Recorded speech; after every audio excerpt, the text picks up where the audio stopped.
This week on ConversionCast, we're talking about the digital effect of Snapchat on physical traffic. We're talking about takeaways from this most recent Amazon earnings report. We've got info on Google's continued growth, and we're going to do a roundtable discussion about all the ins and outs of A/B testing, how to best approach that for marketers just like you. We're bringing you the conversion news and more on this episode of ConversionCast.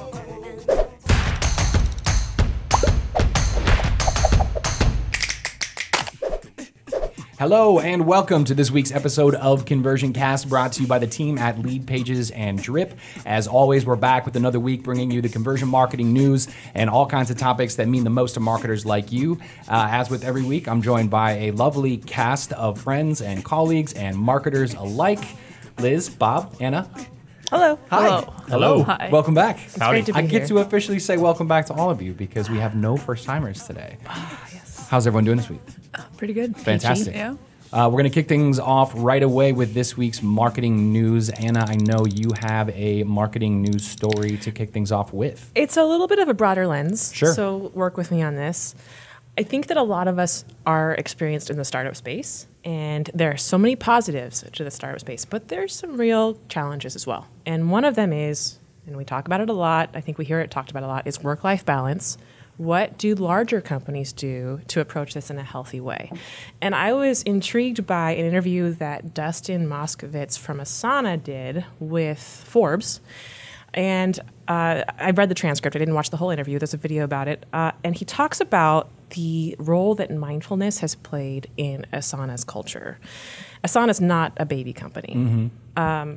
And so they have a number of employees. He goes in and talks about the nitty-gritty aspects of the culture, including, like, do we serve people dinner? Do we serve it at 8 o'clock or 6:30? If we serve it at 8 o'clock, does that mean we're giving them golden handcuffs to have in bad work-life balance, right? Sure. So he goes into these little aspects that kind of resonated with me as someone who's intrigued by company culture.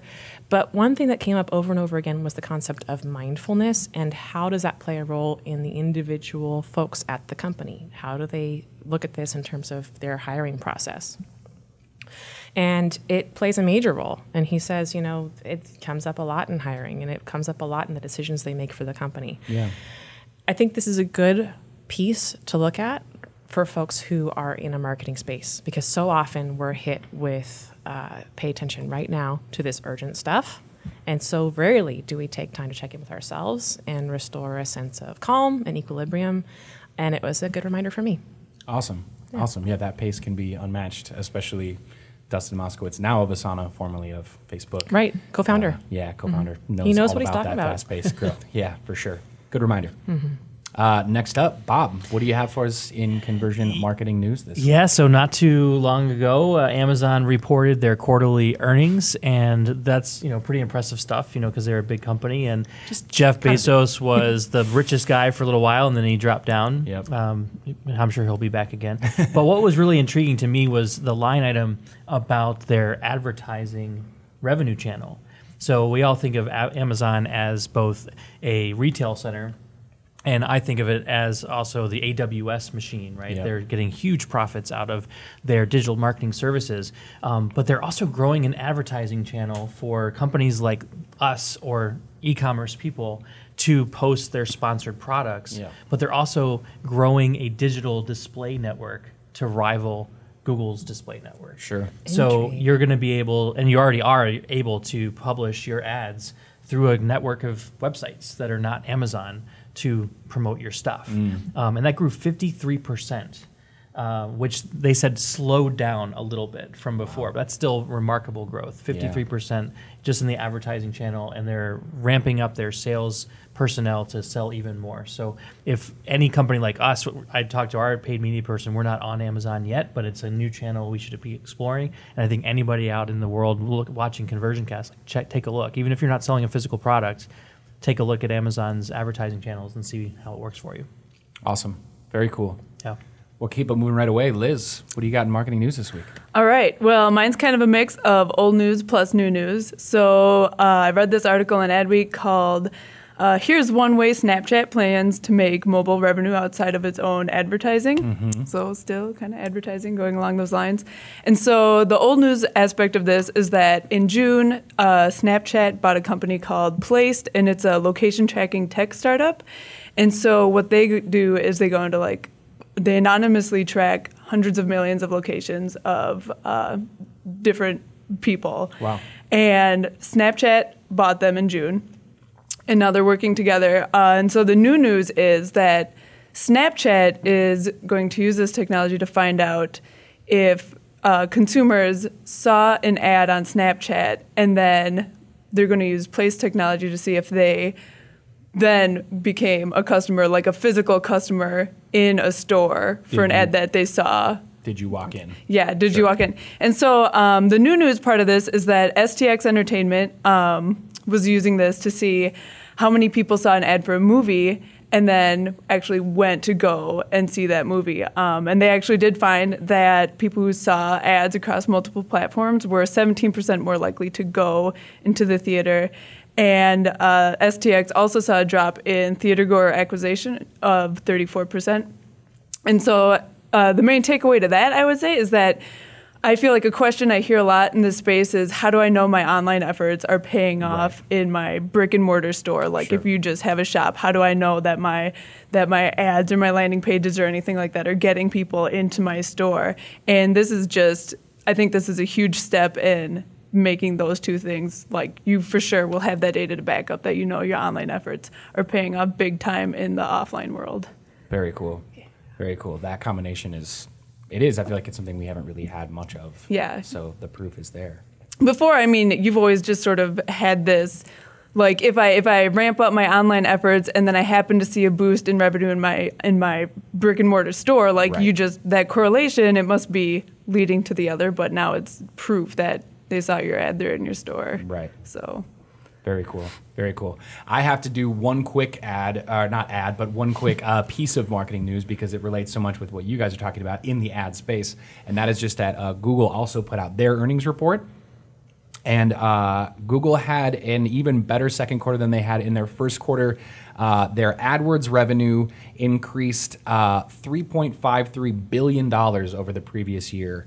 Just for Q2 AdWords spending. So I just took that to mean, boy, people are continuing to spend more and more money on Google AdWords. And until Google gets dethroned as the best place to go look for stuff, they will continue to do so. So if you're not using AdWords, your competitors sure probably are at this point, and that just continues to grow too. So the ad network stuff came through clear today, definitely. Indeed, and that's an increase. That's not their total. An increase of $3.5 billion for the Amazon. They are currently just under $1 billion, so they're a little farther behind. Sure. And I meant to mention, by the way, that my news did come from the Motley Fool, and Adam Levy over there did a great job with that write-up of 4 big areas of investment for Amazon.com. Very cool. Very cool. That's going to do it for this week in Conversion Marketing News. We'll be back in just one moment here to talk about our roundtable discussion today. We're going to do all the ins and outs of A/B testing with our beautiful geniuses to my right here. We'll be back in just a moment. This episode of ConversionCast is brought to you by Converted, the nation's premier marketing conference from the team at Leadpages and Drip. Join us for 2 days of networking, fun, and education. You'll learn proven conversion marketing campaigns and see presentations from 15 experts, including our keynote speaker, film director, and podcaster Kevin Smith.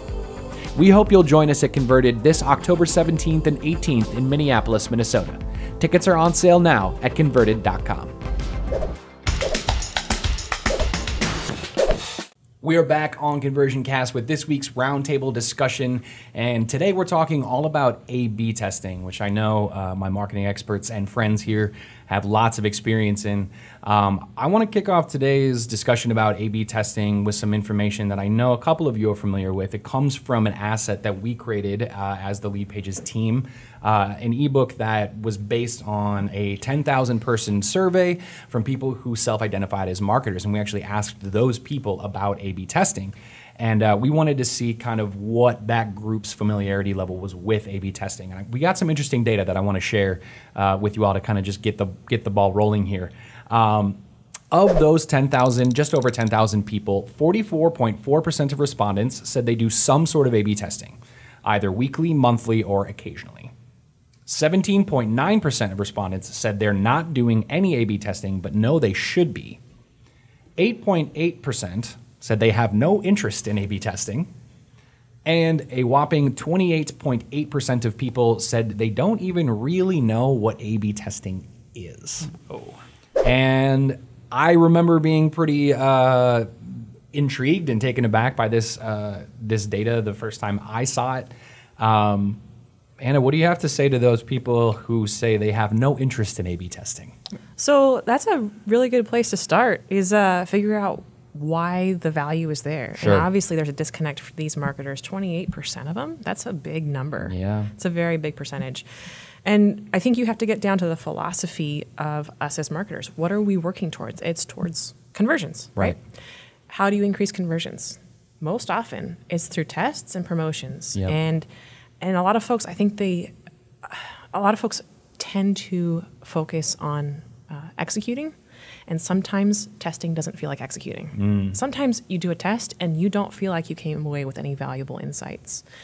And that's part of the process. And actually, I think most people who do A/B testing have experienced that. And it can be discouraging if you don't know exactly what you're shooting towards. With that said, I think it's absolutely worth people's time because it absolutely impacts your ROI. I totally know what you mean when you say sometimes people think that it's of no value because I feel like with any test, you're basically making a hypothesis that this may be better than this, or people may respond differently to this than this, but you might be wrong. And I think sometimes people having a wrong hypothesis, sometimes that gets looked at as a failure when actually that's also learning, right? It's valuable insight. It's valuable insight even if you were wrong about what you were pitting up against something else. I think the other thing is, and this is obviously it's not including in the 28%, but I think there's a number of folks who see the value in A/B testing, but when it comes to day-to-day, week-to-week, quarter-to-quarter execution, it doesn't fall into the plan. And so this is a very different mindset. They're convinced of the value. The 28% clearly are not. So for those of you who are aware of the value of A/B testing, it doesn't have to be complex. Sure. And I think that we can get into a discussion of what tools can help with that and what things you can high-level conceptually test it for. But it doesn't, I think that getting to execute, it's kind of a matter of putting it on your agenda for that week and saying, does this get prioritized or not? It needs to be prioritized. I think that's great insight, Bob. I know you are often helping people with A/B tests. Sure. What are people A/B testing, and what should they be A/B testing? And maybe to even go broader, kind of along the lines of what Anna was saying, should everyone be A/B testing, or are there situations where it doesn't really make sense for a business? And like, what does that look like when you see that? Yeah, so many questions. I'll do them in reverse. Sorry, that's okay. I'll do them in reverse. I can handle it. Yes. And I'm not a politician, so I won't answer something completely different than what you asked me. So number one thing is that we also did another report, if you remember, on small business. Yes. And most of the people who answered that report or answered that survey said that they had less than 2 hours a week to do marketing, period. Wow. So if that's the case, then split testing usually is like drop down a few notches in priority, right? Sending out the email with or without a split test is more important than actually split testing a subject line, for example. So that's one thing. So second thing that leads into that is thinking, split testing is going to take a lot of time. If I only have 2 hours a week to market, then that's, I got to fit that in. Yeah. So like you're alluding to, we have lots of tools where you can set up a split test in like a minute instead of thinking it's going to take a long time, right? But what are people testing? So for me, I actually tested in a webinar page the background of the hero section. Dark black with white text and images, or this faded blue, light blue background with dark text. I discovered that 73% or so were favoring the lighter background and 62% favored the darker background, which meant there was like almost a 15% lift in that split test. Can I ask the details of that test? How did you execute on that? So I was using Leadpages and using the split testing feature built in there, duplicated a page, swapped out the background, changed the color, and then the analytics showed me what it was. Awesome. So quick, took me maybe a minute and a half to do. Saw with the number of traffic, another 300 people basically registered for a webinar because of that test. Nice. So you want to test things like, what's the most prominent first impression on a page? That could be an image, it could be a headline, it could be the color, it could be the button, etc. But also don't forget to test the entire offer. Do I want to have a webinar, or do I want to have a video? Do I want to have an ebook? Do I want to have an audio? Those can be completely different things, and you can see what the results are going to be from split testing. Yeah. Can I ask why, like what drove you, what inspired that test to happen? Well, I was doing this particular webinar with our friends at Postcard Mania, and they had said something to me in a previous conversation that they had been testing postcards with dark backgrounds and light text and light backgrounds and dark text. I was like, why not test that for us too? Sure. And they found the similar result, that a light background with darker text was outperforming their conversions. Because I could see some people not having an interest in A/B testing because they might be satisfied with their conversion rates, and so they might think this is as good as it gets, and now I'm gonna stop here. When they don't realize like your rate, your open rates, whatever, might be great, but how much better could they be with a 15% boost in conversion? Yeah. So, well, and I think your point too, again, Anna, is well taken about sometimes it doesn't feel like progress. If you know, sometimes people would almost like rather start from scratch and do a whole new campaign, and maybe that will be the thing that trumps it instead of just maybe fine tuning that one piece of the equation that sends things up, you know, a notch that you didn't even maybe know you could achieve, or you thought you were good, but better is better than good. It's a really common malady for marketers to be distracted, to try a test, and then try a completely disparate test. And they start to say, well, I've tried testing and I've not seen results. But without a strategy, I think it can get really messy. You can say, well, we tested our offer over here, and then we tested our pricing page over here. And without consistency and patience, I think you can see very few to no results. And then you can say, well, testing is not for us. Sure. And if you want to start A/B testing, if maybe you are one of those people who it's been foreign to you, or you might have gotten stumped by it before, any quick tips on easy places to start A/B testing for the first time? If you do have enough traffic that it makes sense to start doing that, or you have enough email opens, you know, can be a lot of things, can be website, can be landing pages, can be your emails, etc. Anyone quick tips on where to get started, or good places to start? Very quick tips, and I know you guys probably have some additional fill-ins, but mine would be at the very minimum, if you're not sure where to test and you don't necessarily have a ton of traffic, headlines and subject lines are fantastic. So you think about your website, you think about your PPC ads, and you think about your emails. Those are the main mediums for testing. And if you can think about maybe testing your subject lines and your headlines on these ads, on these hero pages, those are the heavy hitters for what you can see conversion rates on. Once you get some kind of lift on that, then consider testing other elements as well.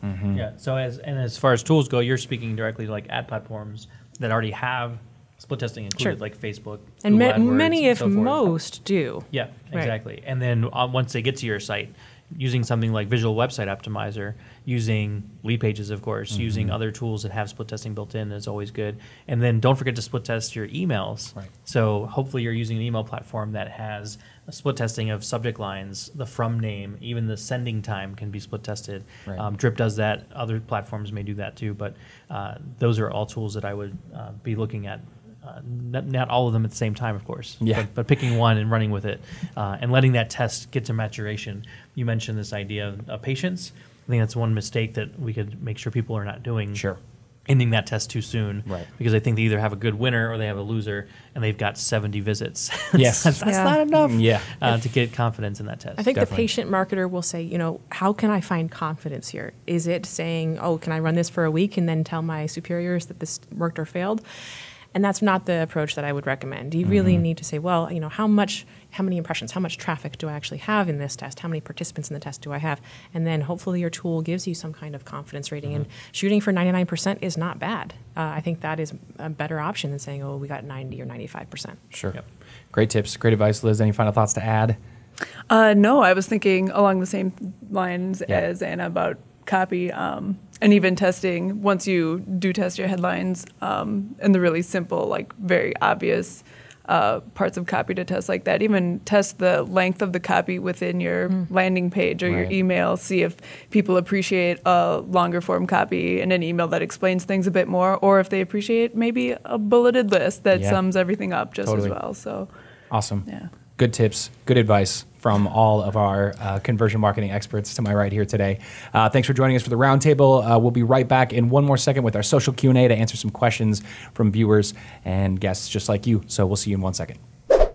Would you like to be featured on ConversionCast? Leave us a short voicemail at 612-568-8732 with your name, the name of your business, and your very best marketing tip.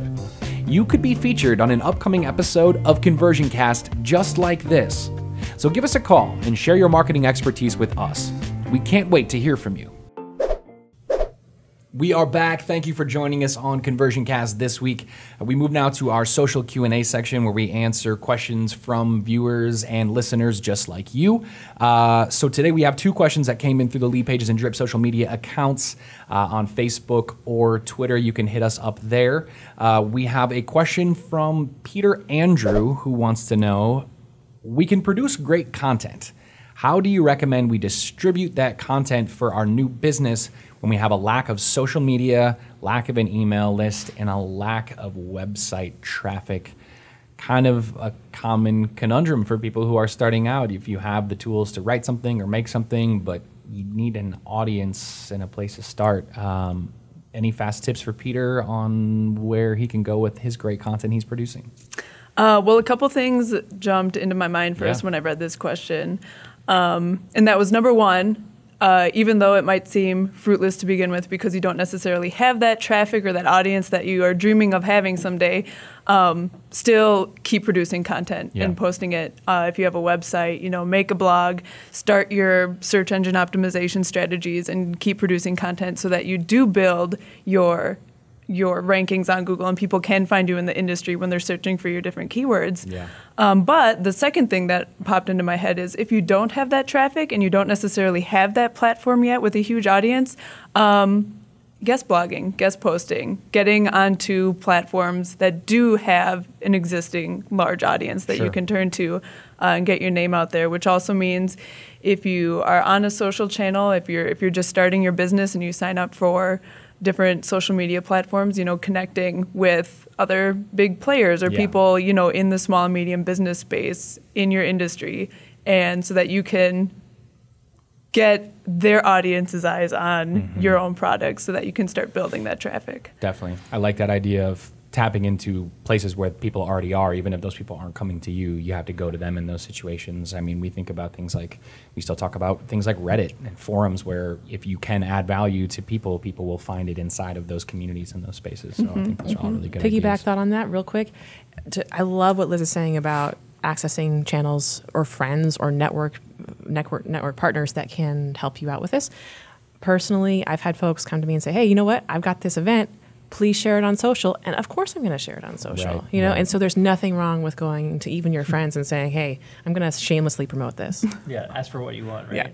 And that brings to mind two things for me. So one is the platforms that Liz is speaking to, things like Medium, things like LinkedIn Pulse articles. These are places where people already exist, and it only takes one or two people to share that before it can snowball. Always publish to your own blog first, right? So you can have the core meat of that SEO juice, but publish to these other areas. And then as far as leveraging other people, if you're in that space where you don't know anybody yet, they don't know you got to go to where they are. So go to live events. Right, go to the industry-leading events and say, "Hey, I've got something to share." Get on podcasts, become a guest on those. You got to get that connection, and then finally, don't be afraid to buy that traffic. Don't be afraid to say, "I've got great content. I need exposure. Let's put $100 down on an ad campaign on Google AdWords, like we talked earlier, or on Facebook, and then see the magic start to snowball." Awesome, that's great advice. Second and final social question from this week comes from Tim Berman. He says, there are tons and tons of MarTech tools always coming out. How do I know whether or not it's a good move to invest in a given tool? We've talked about overwhelm more than once before when it comes to tools in general.